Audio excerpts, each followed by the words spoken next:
Pretty, welcome to my channel again, and in this video guys ay magluluto tayo ng baked macaroni a la pearl. Okay, as you can see, meron na po akong pinakulong macaroni noodles. Okay, and ready na tayo gumawa ng spaghetti sauce.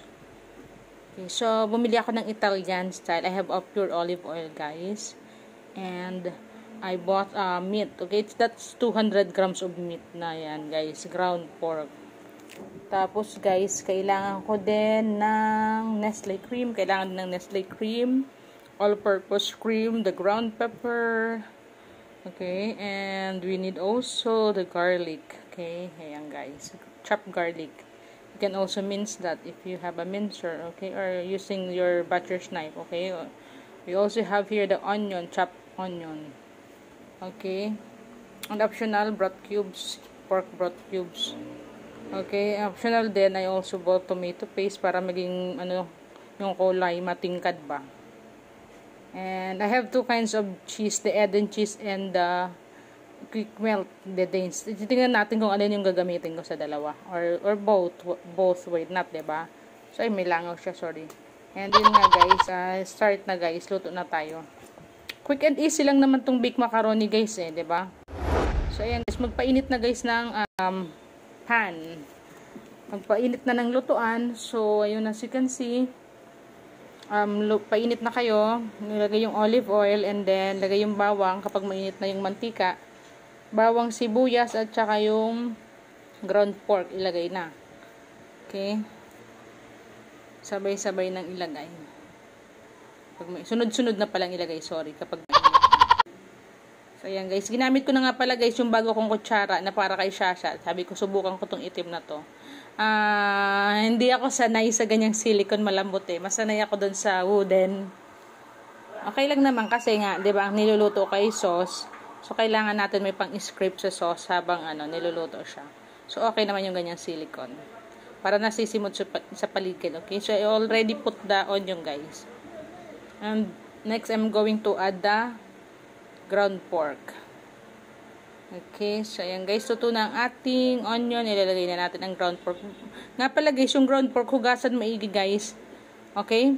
Iano nyo guys sa strainer, tapos paluyan nyo ng tubig para siya, malinisan maigi. Tapos lagyan nyo ng asin bago lutuin. Okay? So ayan guys, lutuin natin siya. Then afterwards, timplahan natin guys. Okay? Sunod-sunod lang naman yan guys. Very quick and easy lang naman guys, diba? Medyo lang talaga guys. Kailangan lang ng pasensya sa pagbablog. Yung pagbablog is not easy guys. No, yan. Lagay na natin guys yung tomato paste. Kailangan talaga sa pagbablog sipag at syaga. Yung pagluluto, madali lang ang pagluluto. Yung mahirap yung pagko-cover at pag-edit. Okay? So best effort naman si Ma'am na in-edit ko yan para maging madaling matutunan ng ating mga friends. Okay? So this is an edited video guys. I edit para mas maganda nating mai-present ang ating recipe, okay? So, it involves patience talaga guys sa pagbablog. So, as you can see, ayan. So, mas matingkad ang kulay pag merong tomato paste. So, yun. Ganun na nga. So, yun guys, hindi ko pala napakita. Kailangan din natin ng liver spread, okay? So, very healthy naman guys ang liver spread kasi, diba, for iron. Liver is a source of iron, okay? Lalo na sa mga bata. Kailangan nila ng iron. Lalo yung mga anemic ba. So, ayan. Mix and mix lang yan guys Sipagan lang sa pagmimix ang dito ang kailangan. So, ayan na nga guys. Nalagay na natin yung ating tomato paste. So, kailangan ilagay na naman natin ang ating spaghetti sauce. Ayan. Sakto lang yan guys. Spaghetti sauce na yan. For 500 grams of pasta. Okay, tapos half of the Nestle all-purpose cream. Ayan. Mix and mix lang din guys. Hindi na ako guys naglagay ng tubig. Okay na yan guys. Para maprolong talaga yung mixture. Pag may tubig kasi guys, mabilis yun mapanis. So, mas maganda walang tubig. Ang iba kasi hinahaluan guys ng tubig para dumami yung sauce. Best na pandagdag guys yung milk na lang. Okay? Or Nestle cream para dumami siya. So, yung nilagay ko dyan na half of the Nestle cream yung sa pack na yun, ayan. Half yan, kasya naman siya. Dumami naman. So, Ayan guys, binuhos ko na ang ating Nestle cream all-purpose. Ayan, halo-halo na lang guys. Maganda din yung guys yung may Nestle cream guys. Okay. So first time ko yan guys magluto ng Nestle cream ang nilagay ko pala dyan. Kasi minsan ginagamit ko talaga is evaporated milk. Okay, but in this case, I also added condensed milk. Condensed milk kasi medyo strong yung taste ng spaghetti sauce na yan kasi merong oregano, tapos may mga herbs pa. So, medyo matapang yung taste, tapos medyo maalat. So, hindi na ako naglagay ng cheese na sa sauce na yan habang ginagawa ko. Ang ginawa ko na lang, dinagdagan ko na lang yan guys. Ayan, tinikman ko. Dinagdagan ko na lang siya guys ng condense. Ayan, para ma-neutralize yung lasa kasi natatapangan ako sa lasa ng oregano. Oregano, ano kasi yun eh. Yung nabili natin na Italian, matapang yung oregano eh. So, ayan, nilagyan ko na lang ng guys, condensed milk para sabi ko, mabawasan yung konting tapang ng lasa. Okay, so ayan, as you can see, mix and mix lang tayo guys. Mabilis lang naman yung gawin guys eh. Kailangan lang talaga sipagan lang talaga, ayan. So, okay na yung lasa niyan guys eh. That time na nilagyan ko ng condensed, okay na siya, thumbs up na ako. So, that's the time na na natin sa pan yung ayan guys, maganda yung ganyan na pinakulo-kulo ko lang talaga guys kasi yung tubig para mag-evaporate siya kasi guys kapag matubig po yan mabilis siya mapanin, so dapat hindi siya matubig kaya hindi ako guys naglalagay ng tubig. Okay, kasi napansin ko yung ibang mga naglalagay ng tubig yan mabilis mapanis yung mga luto nila, so dapat wag nyong haluan na ng tubig, milk na lang. Okay, or kung naalatan talaga kayo, sige dagdagan nyo ng tubig. Ganun tayong magagawa dyan kung napaalat nyo, di ba? At gusto nyong i-retouch yung lasa, tubig na lang. Pero allow that evaporate. Okay. So ayun guys ang ating naluto na macaroni pasta. Okay. So at that time, nagre-ready na tayo para gawin na yung baked macaroni. So as you can see, beans ang gagamitin ko dyan guys. Ayan, beans. Okay. So, yun. Ganyan lamang. Lagay nyo. Tapos, lagay nyo ng beans. Gusto nyo sa gitna, lagay nyo ng cheese. Then, afterwards, patong ulit kayo guys ng ng macaroni yan. Di ba? Para talagang cheese. At pag iniinit nyo guys, ganun, masarap din siya. Pag binik nyo nga, masarap talaga guys.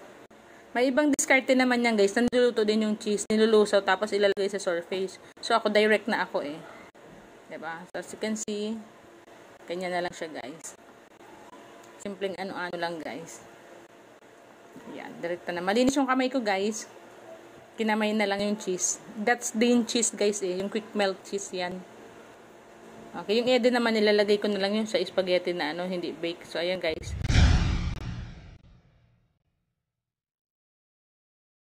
Kapag na-reach na guys yung 350 degree Fahrenheit, that's the time to put the macaroni inside the oven. Okay? So ayan guys. Luto na siya after 7 minutes din guys na cooking time sa loob ng oven. So ayan guys, luto na siya. 7 minutes din sa oven yung bake mac. So ayan, nag-melt na siya agad, di ba guys? So ganun lamang guys, napakabilis lang naman lutuin. 7 minutes lang siya sa oven. Just make it sure na yung oven is at least 180 degree Fahrenheit ang nilagay nyo. Okay? Preheat ba? So ayan na siya guys, ready na siya to eat. So, si Smart Kids, guys, si Smart Kid ko, guys, that time, gutom na, nag-aabang na talaga siya. Abangers na siya. So, siya na muna yung unang pinakain ko kasi that time, busog pa talaga ako. So, sabi ko, imukbang niya na yan kung gusto niya imukbang. So, tingnan nyo ang expression ni Smart Kid. Kung nagustuhan niya ba o hindi, yung niluto ni Mama Shi. Okay? So, look guys, ang aking bulilit. Nagustuhan niya kaya o hindi. Medyo may yan guys na lasa niyan eh. Matapang yung oregano eh. Sabi ni Smart Kid matabang daw. Pag tikim ko, matapang yung oregano. Tsaka hindi siya matabang kasi dami ngang cheese eh. Diba? Madami yung cheese. Ini-etchus lang pala ako ng bulilit ko. Halos ubusin niya nga lahat dyan guys. Isang ban sabi ko tama na. Baka sumakit na yung tiyan niya. Na 3/4 niya halos yan guys. Na 3/4 niya halos. Ibig sabihin nagustuhan ng bata. Okay? Niloloko niya ako na hindi masarap pero halos ubusin guys. Ang tinira na lang 1/4 na ang pan na yan. Okay, sabi niya mama imukbang ko to. Gustong gusto niya guys eh. So panalo sa mga kids guys eh. Gustong gusto ng mga bata eh. Tingnan, una nga nilagay ko konti lang. Sabi ko baka hindi mo magustuhan. So, sabi niya hindi daw masarap. So, sabi ko, hindi. Hindi, wag ka na kumuha. Tapos yan, ginawa. Halos ubusin. Ayan, bumili pa kami ng soft drinks, guys. Ayan, Diyos ko, guys. Sabi ko, talagang bulilit na ito. Niloloko talaga ako. Ayan, halos ubusin niya yan, guys, na isang pan. 'Di ba? That pan, I think, 1 kilo na yan, kaya niyang ubusin eh. Nasarapan siya, guys eh. So, ang sarap talaga, guys. So, ayun guys, thanks for watching. I hope nagustuhan nyo yung video na to at subukan nyo din na gawin itong nagawa akong baked macaroni at para magustuhan din ng mga anak nyo, guys. Okay, so thanks for watching, guys. Don't forget to like, subscribe, and share at subukan nyo itong gawin ngayong darating na Pasko or New Year or any special occasion for the kids kasi gusto din na talaga nila. Okay, so bye and thanks for watching. God bless.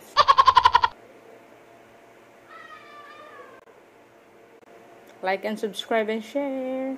Like and subscribe and share. And try my recipe. Bye-bye.